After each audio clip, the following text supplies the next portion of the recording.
if for 10 years, if you didn't avoid doing what you knew you needed to do, by your own definitions, right, within the value structure that you've created, to the degree that you've done that, what would you be like? Well, you know, there are remarkable people who come into the world from time to time, and there are people who do find out over decades-long periods what they could be like if they were who they were, if they spoke their being forward. And they get stronger and stronger and stronger, and we don't know the limits to that. We do not know the limits to that. And so you could say, well, in part, perhaps the reason that you're suffering unbearably can be left at your feet, because you're not everything you could be, and you know it.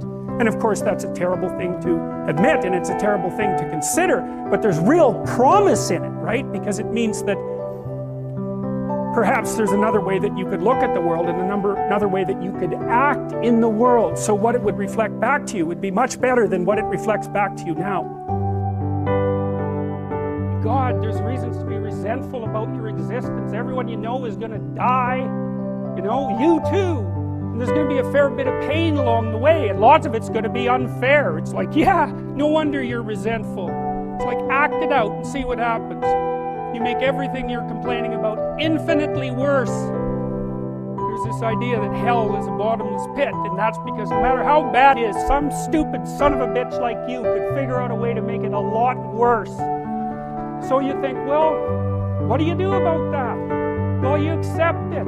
That's what life is like. It's suffering. That's what the religious people have always said. Life is suffering. Yes. Well, who wants to admit that? Well, just think about it. Well, so what do you do in the face of that suffering? Try to reduce it. Start with yourself. What good are you? Get yourself together, for Christ's sake, so that when your father dies, you're not whining away in a corner, and you can help plan the funeral, and you can stand up solidly so that people can rely on you. That's better. Don't be a damn victim. Of course you're a victim. Jesus, obviously. Put yourself together. And then maybe if you put yourself together, you know how to do that. You know what's wrong with you, if you'll admit it. You know there's a few things you could like polish up a little bit, that you might even be able to manage in your insufficient present condition. And so you might shine yourself up a little bit, and then your eyes will be a little more open, and then you can shine yourself up a little bit more, and then maybe you could bring your family together instead of having them be the hateful, spiteful, neurotic, infighting batch that you're like doomed to spend Christmas with. So then you fix yourself up a little bit, kind of humbly, because, you know, God, you're a fixer-upper if there ever was one. And then you got to figure out, well, can you figure out how to make peace with your idiot brother? And probably not, because he's just as dumb as you, so how the hell are you going to manage that? And so then maybe you get somewhere that way, and your family's sort of functioning, and you find out, well, that kind of relieved a little bit of suffering, although it reduced the opportunities for spiteful revenge, and that's kind of a pain in the neck. And so then you get your family together a little bit, and you're a little clued in then, at least a bit, because you've done something difficult that's actually difficult. You're a little wiser, and so then maybe you could put a tentative finger out beyond the family and try to change some little thing without wrecking it. Yeah, the modern idea is you're supposed to accept yourself. I think that's an insane idea, by the way. Really, I can't think of a more nihilistic idea than that you're already okay. It's like, no, you're not. And the reason you're not is because you could be way more than you are. And so what do you want to be? You want to be okay as you are? Or do you want to strive towards what's better? And I think you can do something as simple as just sit on your bed and think, okay, there's probably like 5 things I could do today so that tomorrow morning is slightly better than this morning was, or at least I'm not falling behind.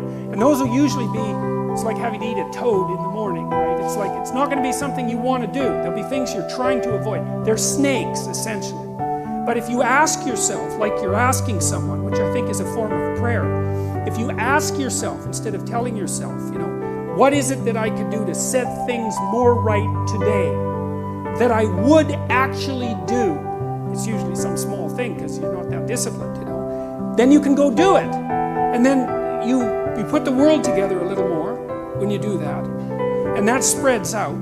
But you also construct yourself into something that's better able to call order forth from chaos. And that makes you just incrementally stronger.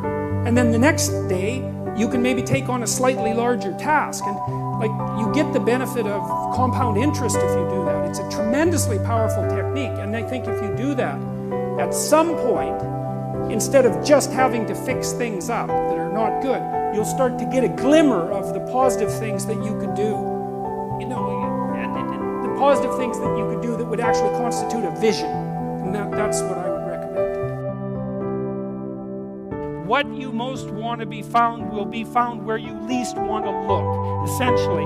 And it's so interesting because it means that if you're willing to turn around and to stand up, say, stand up straight and face the darkness like fully, what you discover at the darkest part is the brightest light. And that's something that's so much worth discovering, because there's going to be terrible darkness in your life, and it's going to make you cynical and bitter, and it could easily be that you're just not looking at it enough, because if you looked at it enough and you didn't shy away and you brought everything you had to bear on it, you'd find that there was more to you than there was to the horror. Anyways, so what happened? Well, I made some videos and I got to the bottom of some things, at least as far as I can tell, so I told you what the bottom is, and then I got this idea about what you might do about it, which isn't my idea. It's not my idea. It's an old idea. It's far older than Christianity. It's old. It's the oldest story of mankind. Get yourself together. Transcend your suffering. See if you can be some kind of hero. Make the suffering in the world less. Well, that's the way forward, as far as I can tell, if there is any way forward. And that's what's under assault by the postmodernists. So look out, because they know exactly what they're doing, and they know exactly why they're doing it.